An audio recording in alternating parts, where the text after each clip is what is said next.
આમ તો મેં કીધું કે ભાઈ બનાસકાંઠા જ્યારે હું લોકસભાની ચૂંટણી લડતી હતી તો ત્યાંના મતદારો 18 આલમ 36 કોમે મેં ખાલી વાત કરી કે હું એક મામેરું માગું છું, દીકરી તરીકે, બેન તરીકે, બનાસની બેન તરીકે, અને સમગ્ર બનાસકાંઠાની જનતાએ એ ખોબલે ને ખોબલે વોટ આપીને એક જે સંસ્કૃતિ ને એક પરંપરા હતી એને સાચવી રાખવાનું કામ એ બનાસકાંઠાની જનતાએ 2024માં કર્યું. એ બનાસકાંઠાના પુત્ર, બનાસકાંઠાના દીકરા તરીકે જ્યારે એ વાત કરે છે ત્યારે એ બનાસકાંઠાની જનતાનું એમને અપમાન કર્યું છે. એમને માફી માંગવી જોઈએ. અને બહુ એવડો મોટો પાવર હોય, સામદામ દંડ ભેદ ને રાજનીતિનો, મંત્રીનો, સત્તાનો, તો એમને 2027ની વિધાનસભાની ચૂંટણી બનાસકાંઠામાં લડવી જોઈએ. અને હું પણ મારા મોવડી મંડળને વિનંતી કરીશ કે જ્યાં પણ જગદીશભાઈ વિશ્વકર્મા ચૂંટણી બનાસકાંઠામાં લડવા માંગતા હોય ત્યાં મને પણ ટિકિટ આપે. અને કદાચ મોવડી મંડળ મને ટિકિટ ના આપે તો બનાસકાંઠાનો કોંગ્રેસનો કોઈ પણ કાર્યકર કે જગદીશભાઈ વિશ્વકર્મા અમે ચૂંટણી લડવા તૈયાર છે, સક્ષમ છે. અને એ ટાઈમે બનાસકાંઠામાં જે એમણે જે ઉચ્ચાર્યા છે શબ્દો, જે અપમાન કર્યું છે, અને બનાસકાંઠાનું પાણી શું છે ને એ 2027માં ચૂંટણી લડે અને ત્યાં આવે અને પછી બનાસકાંઠાની જનતા એ એમનામાં કેટલો દમ છે અને એમનામાં કેટલું પાણી છે, પાણી બતાવવાનું કામ એ બનાસકાંઠાની જનતા કરશે. Thank you.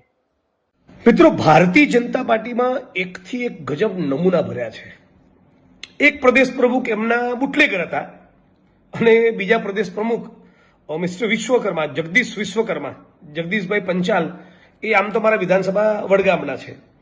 આજે મને બહુ જ ગંદા પ્રકારની વાત અને ગંદા પ્રકારની ભાષાનો પ્રયોગ માનનીય જ્ઞાનીબેન ઠાકોર, બનાસકાંઠાના કોંગ્રેસ પક્ષના મારા સાંસદ માટે કર્યો. એમણે એવું બોલ્યું સત્તાના અહંકાર અને ઘમંડમાં કે જ્ઞાનીબેનની સાડીના પાલવમાંથી અમે બધું આંચકી લીધું. કોઈ સ્ત્રીની સાડી અને એના પાલવમાંથી કશું ખેંચી લેવું, કશું આંચકી લેવી, આવી અભદ્ર અશ્લીલ ભાષાનો પ્રયોગ એ કોઈ પણ રાજકીય પક્ષના નેતાના મોઢે શોભતો નથી.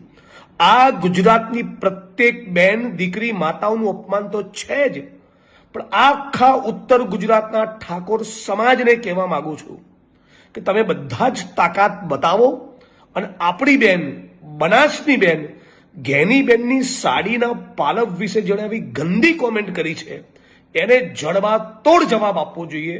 હું તો માંગ કરું છું કે કાયદાની કોઈ કલમ લાગુ પડતી હોય તો જગદીશભાઈની સામે ફોજદારી ગુનો દાખલ થવો જોઈએ. તો ત્યાં સુધી કહેવા માંગુ છું કે આપણા ગુજરાતની અસ્મિતા અને ગૌરવને લૂણો લગાડનારા, આપણા ગુજરાતને બદનામ કરનારા આવા જગદીશ વિશ્વકર્મા પ્રકારના કેરેક્ટરની સામે રાજ્યની સરકારે, રાજ્યની પોલીસે ફોજદારી ગુનો દાખલ કરીને જડબે સલાક દાખલો બેસાડવો જોઈએ, જેથી ફરી ભવિષ્યમાં કોઈ પણ રાજકીય પક્ષનો આગેવાન કે નેતા કોઈ પણ મહિલાની સાડી કે એના પાલવ વિશે આવી ગંદી કોમેન્ટ ના કરે.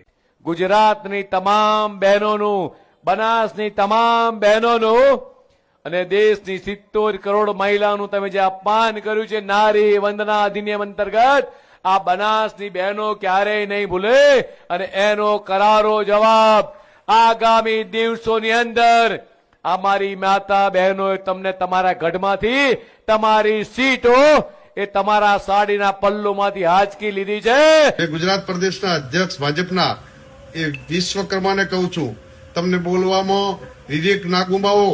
આ ગુજરાતની તમામ મહિલાઓનું, બેન દીકરીનું અપમાન કર્યું. તમે પાલવ શબ્દ વિશે જે ખરાબ ભાષામાં બોલ્યા છો અને તમે સીટો એ આવી ગઈ તો એના ઉન્માદ બનો. 30 વર્ષથી બનાસકાંઠામાં સામ્રાજ્ય કોંગ્રેસનું જિલ્લા પંચાયત તાલુકા પર એક વખત આવી ગઈ એટલે ઉછળ કૂદ ના કરો, વીજળી આભામાં ખાવે ગધી પાટું હોય કાઢે, આવું વર્તન ના કરવું જોઈએ.